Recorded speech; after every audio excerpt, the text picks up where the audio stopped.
ইসমাইল হানিয়া হত্যার প্রতিশোধ নিতে একজোট ইরান, হুতি, হিজবুল্লাহ, ইসরায়েলে বড় হামলার হুমকি। হিজবুল্লাহর শীর্ষ কমান্ডার ফুয়াদ হত্যার দাবি ইসরায়েলের। আঞ্চলিক সংঘাত কি আসছে? যুক্তরাষ্ট্র ও জাপানকে সতর্ক করল চীন, স্নায়ুযুদ্ধ পরিস্থিতি তৈরির অভিযোগ। দেখছিলেন সংবাদ শিরোনাম, এবার বিস্তারিত সংবাদ। ভয়াবহ, ভয়ঙ্কর ও রক্তাক্ত এক প্রতিশোধের বিস্ফোরণের অপেক্ষায় মধ্যপ্রাচ্য। হামাস নেতা ইসমাইল হানিয়া ও হিজবুল্লাহ নেতা ফুয়াদ শুকুর হত্যার প্রতিশোধে একযোগে ক্ষেপে উঠেছে ইরান, হুথি ও হিজবুল্লাহর ইরান সমর্থিত গোষ্ঠীগুলো। এরই মধ্যে ইসরায়েলে হামলার হুমকি দিয়েছেন ইরানের সর্বোচ্চ নেতা আয়াতুল্লাহ আলী খামেনি। 24 ঘন্টার কম সময়ের মধ্যে ইরান সমর্থিত দুই বাহিনীর শীর্ষ নেতার হত্যার ঘটনায় এরই মধ্যে ভেঙে পড়েছে গাজার যুদ্ধবিরতি। বিশ্লেষকরা বলছেন, গাজায় হত্যাযজ্ঞ চালিয়ে বারুদে আগুন আগেই ধরিয়েছে ইসরায়েল। এখন শুধু বিপজ্জনক, অকল্পনীয় বিস্ফোরণের অপেক্ষায় মধ্যপ্রাচ্য, আশঙ্কা তাদের। বিস্তারিত রিফাত জামানের ডেস্ক রিপোর্টে। বিপজ্জনক, ভয়াবহ ও অকল্পনীয় এক প্রতিশোধের আগুনে ইসরায়েলকে পুড়িয়ে ছারখার করার অপেক্ষায় তারা। গাজায় গণহত্যা চালিয়ে আগেই যে বারুদে আগুন ধরিয়েছিল ইসরায়েল, এখন তাতে কেবল ভয়ঙ্কর বিস্ফোরণের অপেক্ষা। 24 ঘন্টার কম সময়ের মধ্যে ইরান সমর্থিত দুই বাহিনী হামাস নেতা ইসমাইল হানিয়া ও হিজবুল্লাহ নেতা ফুয়াদ শুকুরকে হত্যা করে নিজের কফিনে শেষ পেরেকটি ঠুকে দিয়েছে ইসরায়েল। বিশেষ করে হামাস নেতা ইসমাইল হানিয়াকে হত্যার প্রতিশোধ নিতে মরিয়া এখন ইরান ও তার সমর্থিত হুতি, হিজবুল্লাহ সহ ওই অঞ্চলের সশস্ত্র গোষ্ঠীগুলো। একজোট হয়ে ইসরায়েলের বিরুদ্ধে কড়া পদক্ষেপ নিতে ক্ষেপে উঠেছে তারা। হানিয়া হত্যার কয়েক ঘন্টা পরে ইসরায়েলকে কঠোর শাস্তি দেওয়ার হুঁশিয়ারি দিয়েছেন ইরানের সর্বোচ্চ নেতা আয়াতুল্লাহ আলী খামেনি। ইসরায়েল অপরাধী ও সন্ত্রাসী দেশ। ইসমাইল হানিয়াকে হত্যা করে তারা নিজেদের জন্য ভয়ানক শাস্তি রেখে এনেছে। ইরানের ভূমিতে হানিয়া শহীদ হয়েছেন, তার রক্তের প্রতিশোধ নেব আমরা। আমরা ইসরায়েলকে সতর্ক করে দিচ্ছি, ইরানের শিয়ারা কোনোভাবেই তাদের মাটিতে অতিথি ইসরায়েল হানিয়ার রক্ত বৃথা যেতে দেবে না। এর শোধ নেওয়া হবে। ইসমাইল হানিয়া হত্যার প্রতিশোধ নেওয়ার ঘোষণা দিয়েছে গাজাবাসীও। ইসরায়েল হামাস নেতাকে হত্যার বিষয়ে কোনো মন্তব্য না করলেও এর মাধ্যমে নেতানিয়াহু সরকার গোটা মধ্যপ্রাচ্যকে বড় ধরনের সংঘাতের দিকে ঠেলে দিয়েছে বলে মন্তব্য করেছেন রাশিয়ার প্রেসিডেন্ট ভ্লাদিমির পুতিন ও তুরস্কের প্রেসিডেন্ট রিসেপ তাইপ এরদোয়ান। একই সাথে এর ভয়াবহ পরিণতি নিয়েও ইসরায়েলকে সতর্ক করে দিয়েছে তারা। এদিকে হিজবুল্লাহ নেতা ফুয়াদ শুকুর হত্যার প্রতিশোধের হুঁশিয়ারি দিয়েছে সশস্ত্র গোষ্ঠীটিও। ইসরায়েলের সাথে যুদ্ধের জন্য হিজবুল্লাহ প্রস্তুত আছে বলেও জানিয়ে দিয়েছে তারা। আর এসব হত্যাকাণ্ডের মাধ্যমে আবারও ভেস্তে যাচ্ছে গাজায় যুদ্ধবিরতি আলোচনা। ফলে মধ্যপ্রাচ্যে বড় ধরনের যুদ্ধ ছড়িয়ে পড়লে তা ওই অঞ্চলকে কিয়ামতের দিকে ঠেলে দেবে বলে আশঙ্কা বিশ্লেষকদের। রিফাত জামান, বাংলাভিশন নিউজ ডেস্ক। এর আগে বুধবার সকালে খবর আসে, ইরানের রাজধানী তেহরানে গুপ্ত হত্যার শিকার হয়েছেন ফিলিস্তিনের স্বাধীনতাকামী সংগঠন হামাসের রাজনৈতিক শাখার শীর্ষ নেতা ইসমাইল হানিয়া। একে কাপুরুষোচিত হামলা বলেছেন ফিলিস্তিনের প্রেসিডেন্ট মাহমুদ আব্বাস। তবে যথারীতি ইসরায়েলে হামলা হলে পাশে থাকার হুঁশিয়ারি দিয়েছে বন্ধু যুক্তরাষ্ট্র। মেহরাব হোসেন খানের ডেস্ক রিপোর্টে বিস্তারিত। ইরানের নবম প্রেসিডেন্ট মাসুদ পেজেশকিয়ানের শপথ অনুষ্ঠানে অংশ নিতে তেহরান সফরে ছিলেন ফিলিস্তিনের স্বাধীনতাকামী সংগঠন হামাসের শীর্ষ নেতা ইসমাইল হানিয়া। মঙ্গলবার পার্লামেন্টে অনুষ্ঠিত ওই শপথে একেবারে সামনে সারিতে ছিলেন কঠিন ব্যক্তিত্বের এই বীর সেনানী। ৪৪টি দেশের প্রতিনিধির ভিড়ে হাস্যোজ্জ্বল হানিয়া আলো ছড়িয়েছেন স্বমহিমায়। কে জানত আর কয়েক ঘন্টা পর ভাগ্যলিপিতে লেখা হচ্ছে কি ভয়াবহ পরিণতি। এখন ফিলিস্তিনের স্বাধীনতা অর্জনের সশস্ত্র সংগ্রামের কণ্টকাকীর্ণ পথে যাত্রার ভবিষ্যৎই বা কি হবে? প্রতিশোধের অনল সামলাবে কিভাবে চিরচেনা শত্রু দখলদার ইসরায়েল? ফিলিস্তিনের স্বাধীনতা সংগ্রামের অগ্রযাত্রার ভাগ্যাকাশে কালো মেঘে ঢেকে ফেলা দুঃসংবাদটি আসে বুধবার সকালে। হামাসের বিবৃতিতে জানানো হয়, তেহরানে যেই আবাসে ছিলেন সেখানে গুপ্ত অভিযান চালিয়ে হানিয়াকে হত্যা করেছে জায়নবাদী বিশ্বাসঘাতকরা। ইরানের রেভলিউশনারি বা বিপ্লবী গার্ডের বিবৃতিতেও হানিয়াকে হত্যার তথ্যটি নিশ্চিত করা হয়।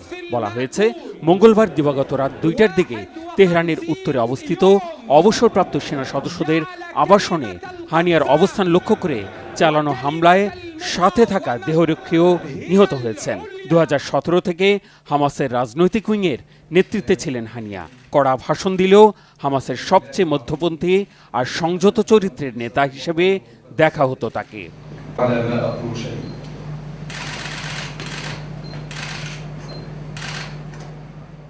এই হত্যার ঘণ্টাখানেকের মধ্যে পাল্টা প্রতিশোধ আর করণীয় ঠিক করতে জরুরি বৈঠকে বসে ইরানের সুপ্রিম রেভলিউশনারি কাউন্সিল। আলোচনা হয় বিপ্লবী গার্ড কমান্ডারদের সাথে।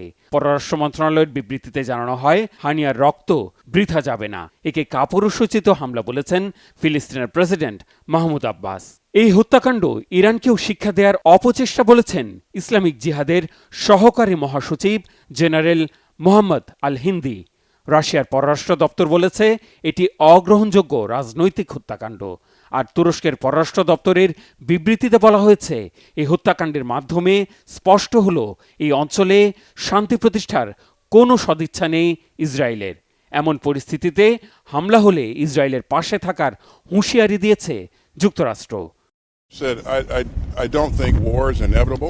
যদি ইসরায়েলে হামলা হয়, অবশ্যই আমরা ইসরায়েলের প্রতিরক্ষায় পাশে থাকব। গত এপ্রিলেও আপনারা যা দেখেছেন। আমরা চাই না এমন কিছু হোক। নানা পদক্ষেপে উত্তেজনা কমানো এবং কূটনৈতিক সংকট সমাধানের চেষ্টা চালিয়ে যাচ্ছি আমরা। 1987 সালে হামাসের যাত্রা শুরুর পর থেকে নিয়মিত বিরতিতে গুপ্ত হত্যার শিকার হয়েছেন স্বাধীনতাকামী এই সশস্ত্র সংগঠনের শীর্ষ নেতারা। 2004 সালের এপ্রিলে হত্যাকাণ্ডের শিকার হন হামাসের প্রতিষ্ঠাতা শেখ আহমেদ ইয়াসিন। এর এক মাসের মধ্যে হত্যা করা হয় হামাসের দ্বিতীয় শীর্ষ নেতা আব্দেল আজিজ আল রান্তিসিকে। এবছরের জানুয়ারিতে হত্যা করা হয় সালেহ আল আরৌরিকে। 62 বছর বয়সী হানিয়াকে আগেও কয়েকবার হত্যার চেষ্টা করা হয়। এবার আর ঘাতকের নিশানা ফাঁকি দিতে পারেননি তিনি। এবছরই ঈদ উল ফিতরের দিন গাড়িতে থাকা তার 3 ছেলেকে বিমান হামলায় হত্যা করে দখলদার ইসরায়েলি সেনারা। আর গত 10 জুন গাজার 7ই শরণার্থী শিবিরে আরেক হামলায় নিহত হয় তার পরিবারের 10 সদস্য। ইসরায়েলি সেনাদের বিরুদ্ধে হামাসের প্রতিরোধ আন্দোলনের নেতৃত্ব দিচ্ছিলেন বিভিন্ন সময় কাতার আর তুরস্কে অবস্থান করা হানিয়া। 2006 সালে ফিলিস্তিনের প্রধানমন্ত্রীও নির্বাচিত হয়েছিলেন হামাসের শীর্ষ নেতা। Mehrab Hussain Khan, Bangla vision, news desk. শরণার্থী শিবির থেকে ফিলিস্তিনের প্রধানমন্ত্রী ছিলেন ফিলিস্তিনের স্বাধীনতাকামী সংগঠন হামাসের প্রতিষ্ঠাকালীন সদস্য। সম্প্রতি গাজায় ইসরায়েলি বাহিনীর হামলায় নিজ পরিবারের প্রায় সবাইকে হারিয়েছেন তিনি। বাকি ছিলেন তিনি, এবার তাকেও হত্যা করল রক্তপিপাসু ইসরায়েলিরা। বর্বর নেতানিয়াহু শুধু ইসমাইল হানিয়াকে হত্যা করেনি, হত্যা করেছে ফিলিস্তিনিদের হৃৎপিণ্ডকে, যার নেতৃত্বে স্বাধীন সার্বভৌম রাষ্ট্র গড়ার স্বপ্ন দেখছিল ফিলিস্তিনিরা। কেমন ছিল ইসমাইল হানিয়ার জীবন? কেনই বা মধ্যপ্রাচ্যের রাজনীতিতে এত আলোচিত তিনি? স্বাধীনতার নেশায় বিভোর হানিয়ার জীবনের পুরোটা জুড়েই সংগ্রামের গল্প। বিস্তারিত মীর ফজলে রাব্বির ডেস্ক রিপোর্টে। জীবন প্রদীপ নিভে গেল ফিলিস্তিনের লাখ লাখ স্বাধীনতাকামী মানুষের প্রতিচ্ছবি হামাস নেতা ইসমাইল হানিয়ার। ইরানের তেহরানে হত্যাকাণ্ডের শিকার হয়েছেন তিনি। তার এই আকস্মিক মৃত্যুর জন্ম দিচ্ছে নানা প্রশ্নের। কে ছিলেন এই ইসমাইল হানিয়া? কেনই বা ফিলিস্তিন ইস্যুতে এত আলোচিত ছিলেন তিনি?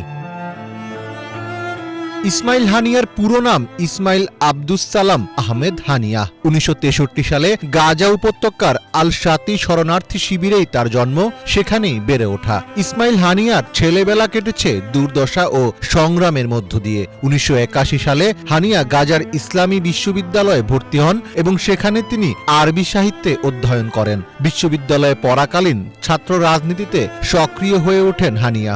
মুসলিম ব্রাদারহুডের সাথে সম্পৃক্ত একটি ইসলামী ছাত্র সমিতির নেতৃত্বের সুযোগ পান তিনি। গত শতকের 80-র দশকে হামাসের উত্থানকালে ফিলিস্তিনি সুন্নি মুসলিমদের এই রাজনৈতিক ও সামরিক আন্দোলনের সামনের কাতারে ছিলেন ইসমাইল হানিয়া। 1988 সালে যখন ইসলামপন্থী দল হামাস গঠিত হয়, তখন হানিয়া ছিলেন হামাসের কনিষ্ঠতম প্রতিষ্ঠাতা সদস্য। এরপর ধীরে ধীরে গোষ্ঠীর আধ্যাত্মিক নেতা শেখ আহমেদ ইয়াসিনের সাথে ঘনিষ্ঠ সম্পর্ক গড়ে তোলেন তিনি। সে বছরই দখলদার ইসরায়েলের বিরুদ্ধে বিদ্রোহে অংশগ্রহণ জন্য গ্রেফতার হন তিনি। 1989 সালে তিনি আবার গ্রেফতার হলে তাকে 3 বছরের কারাদণ্ড দেয় ইসরায়েল। এরপর 1992 সালে আরও কয়েকজন হামাস নেতার সঙ্গে হানিয়াকে ইসরায়েল ও লেবানন সীমান্তের শূন্যরেখায় ছেড়ে দেয় ইসরায়েল বাহিনী। 1 বছর নির্বাসন থাকার পর ইসমাইল হানিয়া গাজায় ফেরেন। 1997 সালে হামাসের কার্যালয় প্রধানের দায়িত্ব পান তিনি। এতে হামাসে তার পদমর্যাদা বাড়ে। হামাসের ক্ষমতা বাড়ার সাথে সাথে হানিয়াও পদে পদে উন্নীত হন। ফিলিস্তিনের জাতীয় নির্বাচনে হামাস বেশিরভাগ আসনেই জয় পাওয়ার পর 2006 সালে ইসমাইল হানিয়াকে প্রধানমন্ত্রী পদে নিয়োগ দেন প্রেসিডেন্ট মাহমুদ আব্বাস। কিন্তু সপ্তাহব্যাপী রক্তক্ষয়ী সংঘাতের পর গাজায় মাহমুদ আব্বাসের দল ফাতার কার্যক্রম বন্ধ করে দেওয়া হলে প্রধানমন্ত্রীর পদ থেকে হানিয়াকে সরিয়ে দেওয়া হয়। তবে হানিয়া ওই সিদ্ধান্তকে অসাংবিধানিক আখ্যায়িত করেন। তিনি বলেন তার সরকার ফিলিস্তিনি জনগণের প্রতি তাদের জাতীয় দায়িত্ব থেকে সরবে না এবং তিনি গাজা শাসন করতে থাকেন। 2017 সালে ইসমাইল হানিয়া হামাসের রাজনৈতিক ব্যুরোর প্রধান নির্বাচিত হন। ইসমাইল হানিয়া হামাসের রাজনৈতিক শাখার প্রধানের পদে থাকলেও তাকে ওই গোষ্ঠীর শীর্ষ নেতা মনে করা হয়। পরের বছর ইসমাইল হানিয়াকে সন্ত্রাসী তকমা দেয় যুক্তরাষ্ট্রের পররাষ্ট্র দপ্তর। কয়েক বছর ধরে ইসমাইল হানিয়া কাতারে বসবাস করে আসছিলেন। নিজের রাজনৈতিক কর্মকাণ্ডের প্রভাব পড়ে তার পারিবারিক জীবনেও। গত 10 এপ্রিল ইসমাইল হানিয়ার 3 ছেলেকে হত্যা করে ইসরায়েলি সেনারা। ঈদের দিন একটি বেসামরিক গাড়িতে চড়ে এক স্বজনের বাড়িতে যাচ্ছিলেন তারা। সে সময় ওই গাড়ি লক্ষ্য করে ইসরায়েলি জঙ্গি বিমান হামলায় তারা মারা যান। এরপর 25 জুন এক হামলায় বোনসহ পরিবারের 10 সদস্যকে হারান তিনি। সাথী শরণার্থী শিবির এলাকার সেই হামলায় ইসমাইল হানিয়ার বাড়িকেই টার্গেট করেছিল ইসরায়েলি সেনারা। কিন্তু পরিবারের প্রায় সব সদস্যকে হারিয়েও অবিচল ছিলেন হানিয়া, দৃঢ় ছিলেন নিজের রাজনৈতিক মতাদর্শের উপর। মীর ফজলে রাব্বি, বাংলা ভিশন। এদিকে হামাস নেতা ইসমাইল হানিয়া হত্যার কিছুক্ষণ আগে ইরান সমর্থিত আরেক গোষ্ঠী হিজবুল্লাহর শীর্ষ কমান্ডার ফুয়াদ শুকুরকে হত্যা করে ইসরায়েলি বাহিনী। সম্প্রতি ইরানের দখল করা গোলান মালভূমিতে রকেট হামলার পেছনে তার হাত ছিল বলে অভিযোগ তেল আবিবের। তবে শীর্ষ কমান্ডার ফুয়াদ নিহত হওয়ার খবর এখনও স্বীকার করেনি হিজবুল্লাহ। হাফিজুল ইসলামের ডেস্ক রিপোর্টে বিস্তারিত। দখলকৃত গোলান মালভূমিতে রকেট হামলার প্রতিশোধ নিচ্ছে ইসরায়েল। লেবাননের রাজধানী বৈরুতে চালানো এক বিমান হামলায় নিহত হয়েছেন ইরান সমর্থিত হিজবুল্লাহর শীর্ষ কমান্ডার ফুয়াদ শুকর। হাজি মোহসিন নামে পরিচিত এই নেতা একই সাথে ছিলেন সশস্ত্র সংগঠনটির পরিকল্পনার দায়িত্বে থাকা মাস্টারমাইন্ড। যুক্তরাষ্ট্রের কাছে তার মাথার দাম ছিল প্রায় 59 কোটি টাকা।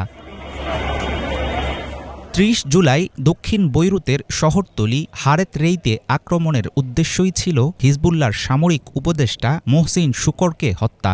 আগে থেকেই মার্কিন যুক্তরাষ্ট্রকে হামলার বিষয়টি জানিয়েছিল তেল আবিব। ইসরায়েলি ডিফেন্স ফোর্সের বিভিন্ন সূত্র বলছে এই হামলায় মোহসিন নিহত হয়েছেন। আক্রমণের হাত থেকে ফুয়াদ শুকর বেঁচে গেছেন বলে দাবি করলেও এর সপক্ষে কোনো তথ্যপ্রমাণ দেয়নি হিজবুল্লাহর সংশ্লিষ্ট সূত্রগুলো। মধ্যপ্রাচ্যের ক্রমবর্ধমান উত্তেজনাকর পরিস্থিতির জন্য হিজবুল্লাহ দায়ী, এমন মন্তব্য করেন ইসরায়েলের সামরিক মুখপাত্র ড্যানিয়েল হাগারি। তিনি দাবি করেন বড় কোনো যুদ্ধে জড়ানো ছাড়াই সশস্ত্র সংগঠনটির সাথে শত্রুতা শেষ করতে আগ্রহী তার দেশ। হিজবুল্লাহর শীর্ষ এই নেতাকে হত্যা করে গোলান হামলার প্রতিশোধ নিল ইসরায়েল, এমন দাবিও করেন তিনি। মঙ্গলবার সন্ধ্যায় বৈরুতে ফুয়াদ শুকরের উপর হামলা চালায় ইসরায়েলি প্রতিরক্ষা বাহিনী। হিজবুল্লাহর সবচেয়ে সিনিয়র সামরিক কমান্ডার ও সাংগঠনিক স্ট্র্যাটেজিক ইউনিটের প্রধান এই নেতা সাইয়েদ মুসান নামেও পরিচিত। হিজবুল্লাহ প্রধান হাসান নাসরুল্লাহ ডানহাত ছিলেন তিনি। গোলান মালভূমির মাজদাল শামস গণহত্যার জন্য দায়ী এই নেতা। আমরা লেবাননে হিজবুল্লাহর কমান্ডার, সন্ত্রাসীদের দোসর ও সামরিক অবকাঠামোর উপর সুনির্দিষ্টভাবে হামলা চালিয়ে জবাব দিচ্ছি। হিজবুল্লাহর চলমান আগ্রাসন ও নৃশংস হামলা লেবাননের জনগণের পাশাপাশি পুরো মধ্যপ্রাচ্যকে বড় উত্তেজনার মধ্যে টেনে নিয়ে যাচ্ছে। বৃহত্তর যুদ্ধ ছাড়াই শত্রুতার সমাধান করতে চাই আমরা, তবে যে কোনো পরিস্থিতির জন্য সম্পূর্ণরূপে প্রস্তুত আছে সামরিক বাহিনী। Hezbollah joined Hamas. 1982 সালে লেবাননে ইসরায়েলি সেনাদের বিরুদ্ধে হিজবুল্লাহর কমান্ডার ইমাদ মুগনে ও মুস্তফা বদরুদ্দিনের সাথে একত্রে লড়েছেন ফুয়াদ শুকর। 1983 সালে বৈরুতে একটি মার্কিন মেরিন ব্যারাকে বোমা হামলায় 241 জন মার্কিন সেনা হত্যার পেছনে শুকরের হাত ছিল বলে ধারণা করা হয়। এবারের বৈরুত হামলায় শীর্ষ এই নেতা আসলেই মারা গেছেন কিনা আনুষ্ঠানিকভাবে সে বিষয়ে কিছু জানায়নি ইরান সমর্থিত সশস্ত্র সংগঠন হিজবুল্লাহ।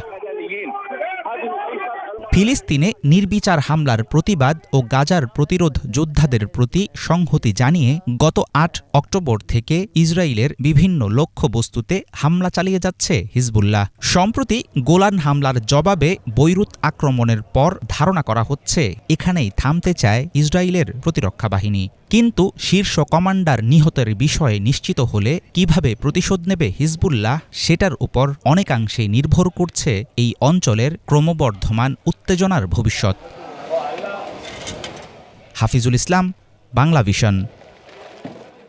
যুক্তরাষ্ট্র জাপানকে স্নায়ুযুদ্ধের মানসিকতা থেকে বেরিয়ে আসার আহ্বান জানিয়েছে চীন। মঙ্গলবার এক সংবাদ সম্মেলনে দেশটির পররাষ্ট্র মন্ত্রণালয় বলে, জাপান নিজে পরমাণু অস্ত্র সম্প্রসারণের বিরুদ্ধে থাকলেও যুক্তরাষ্ট্রের কাছ থেকে সুবিধা নেয়। এটিকে জাপানের স্ববিরোধিতা উল্লেখ করে ব্যাখ্যা দাবি করেছে বেইজিং। হিজল জোবাইরের ডেস্ক রিপোর্টে বিস্তারিত। চীন ক্রমাগত পারমাণবিক হুমকি হয়ে উঠছে। বরাবরই এমন অভিযোগ যুক্তরাষ্ট্র ও জাপানের। এ অবস্থায় চীনের হুমকি মোকাবেলায় পারস্পরিক সমন্বয় আরও শক্তিশালী করতে সম্প্রতি বৈঠক করেছেন যুক্তরাষ্ট্র ও জাপানের পররাষ্ট্রমন্ত্রী ও প্রতিরক্ষা মন্ত্রীরা। পরে চীনের কড়া সমালোচনা করে বিবৃতি দেন তারা। পরমাণু কার্যক্রম সীমিতকরণ বা প্রতিরোধের নামে যুক্তরাষ্ট্র ও জাপান বেইজিংয়ের বিরুদ্ধে স্নায়ুযুদ্ধের মানসিকতা পোষণ করছে বলে অভিযোগ জানিয়েছে চীন। মঙ্গলবার দেশটির পররাষ্ট্র মন্ত্রণালয়ের মুখপাত্র লিন জিয়ান বলেন, চীন বরাবরই সর্বনিম্ন পর্যায়ে পরমাণু অস্ত্র মজুদ রাখে। কেবল কারো দ্বারা আক্রান্ত হলেই সেগুলো ব্যবহার করা হবে, এই নীতি অনুসরণ করা হয়। পরমাণু অস্ত্রের প্রশ্নে চীন সবসময়ই শত্রুপক্ষ ব্যবহারের আগে তা ব্যবহার করবে না, এই নীতির অনুসারী, এবং জাতীয় নিরাপত্তার স্বার্থে আমাদের কাছে তার মজুদ থাকে সর্বনিম্ন পর্যায়ে। চীন অন্য দেশের মতো কারোর সাথে অস্ত্র প্রতিযোগিতায় নামে না। এ সূত্র ধরে মুখপাত্র বলেন, চীনের বিরুদ্ধে যুক্তরাষ্ট্র ও জাপানের বাড়তি তৎপরতা আঞ্চলিক উত্তেজনায় বাড়াবে, একই সাথে বাড়াবে পরমাণু সংঘাতের হুমকি। পরমাণু হামলার ভুক্তভোগী জাপান পরমাণু অস্ত্র বিরোধী বিশ্বের পক্ষে ওকালতি করলেও যুক্তরাষ্ট্রের পারমাণবিক ছাতার নিচে অবস্থান করে সুবিধা নেয় বলে অভিযোগ করেন লিন জিয়ান। তাদের কাছে এই পরস্পর বিরোধী অবস্থানের ব্যাখ্যা দাবি করেছে বেইজিং। হিজল জোবায়ের, বাংলা ভিশন। বিশেষ এক অভিযান চালিয়ে ইউক্রেনের দোনেৎস্কের লেনিনস্কোই অঞ্চলে দখল নিয়েছে রাশিয়া। মঙ্গলবার এক বিবৃতিতে এই দাবি করেছে দেশটির প্রতিরক্ষা মন্ত্রণালয়। এদিকে রাশিয়ার কার্স্ক প্রদেশে একটি তেল ডিপোতে হামলার কথা জানিয়েছে ইউক্রেন। Desk report. ইউক্রেনের বিরুদ্ধে যুদ্ধে কৌশলগতভাবে আরও ভালো অবস্থানে যাওয়ার কথা জানিয়েছে রাশিয়া। মঙ্গলবার দেশটির প্রতিরক্ষা মন্ত্রণালয়ের এক বিবৃতিতে জানানো হয়, বিশেষ এক অভিযানের মধ্য দিয়ে দোনেৎস্কের লেনিনস্কোই অঞ্চল শত্রুমুক্ত করেছে তারা। মধ্য রণাঙ্গনের যোদ্ধারা ওই অভিযান চালায় বলে জানানো হয়। এদিকে যুদ্ধক্ষেত্রের বিভিন্ন স্থানে রুশ বাহিনীর হামলায় প্রায় 2000 ইউক্রেনীয় সেনা নিহত হয়েছেন বলে দাবি করেছে মন্ত্রণালয়। এছাড়া হামলায় ইউক্রেনের একাধিক রাডার স্টেশন ও ইলেকট্রনিক ওয়ারফেয়ার স্টেশন, উল্লেখযোগ্য সংখ্যক কামান, সাঁজোয়া যান ও বিপুল অস্ত্র সরঞ্জাম ধ্বংসের কথাও জানানো হয়েছে। একই সাথে রুশ আকাশ প্রতিরক্ষা ব্যবস্থা ইউক্রেনের অন্তত 45টি ড্রোন ও আমেরিকার সরবরাহ করা প্যাট্রিয়ট মিসাইল রকেট ভূপাতিত করে বলে মন্ত্রণালয়ের বিবৃতিতে জানানো হয়। অন্যদিকে একই দিনে আরেক বিবৃতিতে ইউক্রেনের সামরিক বাহিনীর পক্ষ থেকে জানানো হয়, বেশ কয়েকটি ইউনিটের সমন্বিত অভিযানে রাশিয়ার কার্স্ক প্রদেশে একটি তেল ডিপোতে হামলা চালিয়েছে ইউক্রেনীয় বাহিনী। হামলায় ওই তেল ডিপোতে আগুন লেগে যায় বলে জানায় তারা। এতে ক্ষয়ক্ষতির পরিমাণ জানা যায়নি। এছাড়া বিভিন্ন স্থানে রুশ বাহিনীর সাথে খণ্ডযুদ্ধ চলছে বলে জানিয়েছে ইউক্রেনের সামরিক বাহিনী। বেশ কিছুদিন ধরেই পোক্রোভাস্কে দুই বাহিনীর মধ্যে তীব্র লড়াই চলছে। হিজল জোবায়ের, বাংলা ভিশন। এই ছিল আজকের মতো, সাথে থাকায় ধন্যবাদ।